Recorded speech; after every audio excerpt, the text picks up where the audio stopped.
అందరికీ నమస్కారం.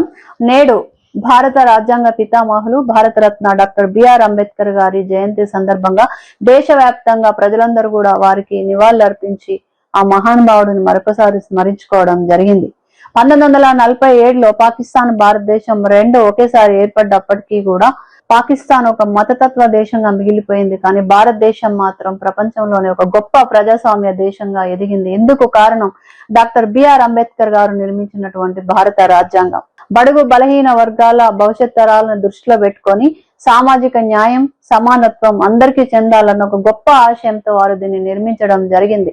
కానీ ప్రస్తుతం ఉన్న బీజేపీ ప్రభుత్వంలో ఎంతవరకు భారత రాజ్యాంగ విలువలు కాపాడబడుతున్నాయో దేశ ప్రజలు ఒక్కసారి గుర్తు చేసుకోవాల్సిన అవసరం ఉంది. నాడు బిఆర్ అంబేద్కర్ గారు ఒక మాట చెప్పడం జరిగింది. రాజ్యాంగం ఎంత గొప్పదైనా సరే దాన్ని అమలు చేసే వాళ్ళు లేనప్పుడు అది వృధా అవుతుందని. దీన్ని నిజం చేస్తూ ప్రస్తుతం ఉన్న బీజేపీ ప్రభుత్వం ఇటీవల పార్లమెంటు సాక్షిగా ఏ విధంగా అంబేద్కర్ గారిని అవమానించిరో దేశ ప్రజలందరూ కల్లారా చూసిరు. దీన్ని నిరసిస్తూ మన కూటమి ఎంపీలు పార్లమెంట్ లో నిరసన వ్యక్తం చేయడం జరిగింది.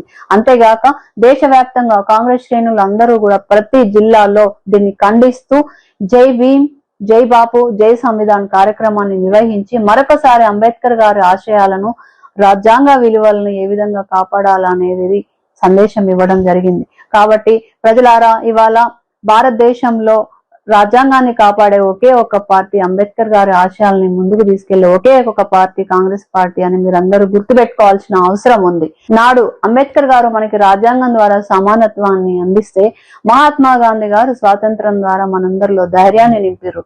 నెహ్రూ గారు మన నూతన ఆధునిక భారతదేశానికి పునాదులు వేసిరు. కాబట్టి వీళ్ళందరినీ ఆదర్శంగా తీసుకొని రాజ్యాంగ విలువల్ని కాపాడడం కోసం ప్రతినిత్యం సామాజిక న్యాయం, సమానత్వం, సమాజ నిర్మాణం కోసం పాటుపడుతున్నటువంటి మన రాహుల్ గాంధీ గారి నేతృత్వంలోనే మన భారతదేశంలో రాజ్యాంగం కాపాడబడుతుందని మీరందరూ కూడా ఒక్కసారి గమనించాల్సిన అవసరం ఉంది. గల భారతీయ పౌరులుగా మన దేశంలో రాజ్యాంగ విలువల్ని కాపాడడం కోసం అంబేద్కర్ గారి ఆశయాలని ముందుకు తీసుకెళ్తూ మన బిడ్డలకు ఒక గొప్ప ప్రజాస్వామ్య భారతదేశాన్ని బహుమతి ఇచ్చేలాగా మనందరం కృషి చేయాలని నేను కోరుకుంటున్నాను.